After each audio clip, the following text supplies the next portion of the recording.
ہمیں اس دنیا میں کیوں پیدا کیا گیا؟ یہ سوال صرف آج کے نوجوان کے ذہن میں نہیں بلکہ ہر دور کے انسان کے ذہن میں۔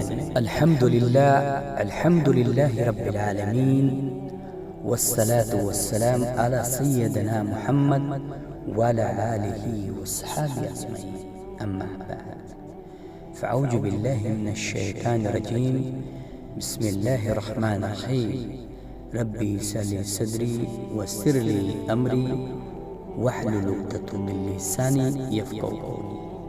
وبعد، میرے عزیز بھائیوں اور ساتھیوں، آج تقریر کا موضوع ہے ہمیں کیوں پیدا کیا گیا ہے۔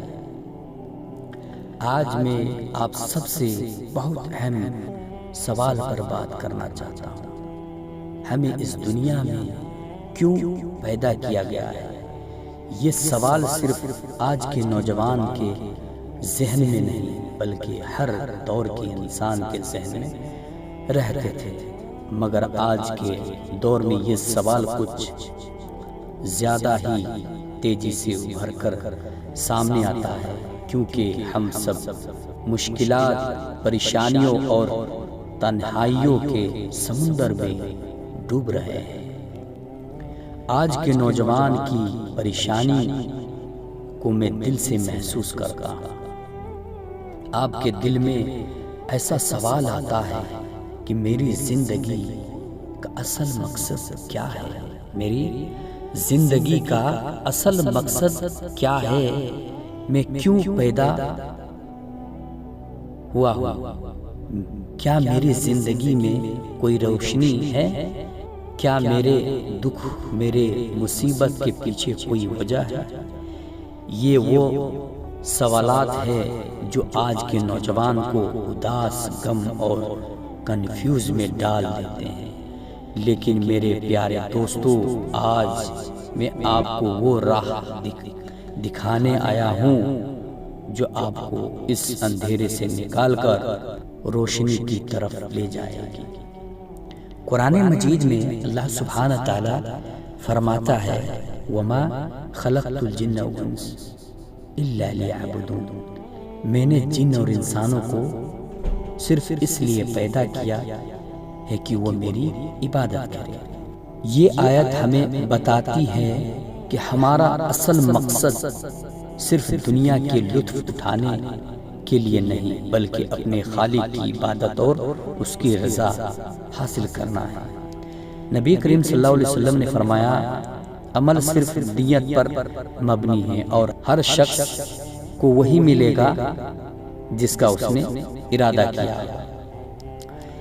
یعنی اگر ہم اپنی نیت صاف کر کے اللہ کی عبادت کو اپنا مقصد بنائیں گے تو ہم اپنے زندگی کو اصل راہ پر چلا سکتے ہیں۔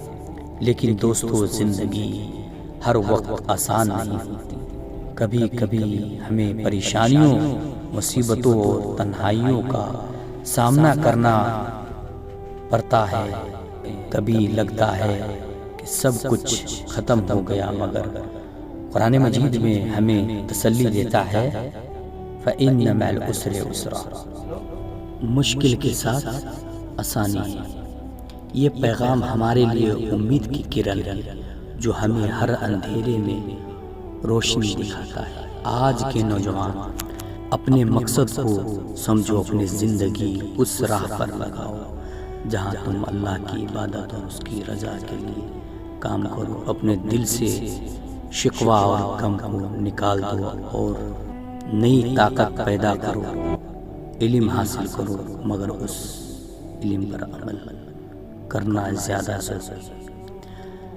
اپنے نفس کی خواہشات پر قابو پاؤ اور اپنے ہر اعمال کو اللہ کے حکم کے مطابق بناؤ۔ یہ مت بھولو کہ زندگی ایک امتحان ہے اور آخرت میں ہم اپنے اعمال کا حساب دینا ہے۔ جو اپنی زندگی اللہ کی رضا کے لیے گزارے گا وہی اصل میں کامیاب ہے، اور جو صرف دنیا کی طرف بھاگے گا وہ اپنی روح کو نقصان پہنچائے گا۔ آخر میں اللہ سبحانہ و تعالیٰ سے میں دعا کرتا ہوں، یا اللہ ہمیں اپنے اصل مقصد سمجھنے کی طاقت عطا فرما، ہمیں اپنی عبادت میں استقامت دے اور اپنی رضا کے مطابق زندگی گزارنے کی ہدایت دے، تاکہ ہم تیرے حضور جنت کے حقدار بن سکیں۔ آمین رب العالمین۔ السلام علیکم ورحمۃ اللہ وبرکاتہ۔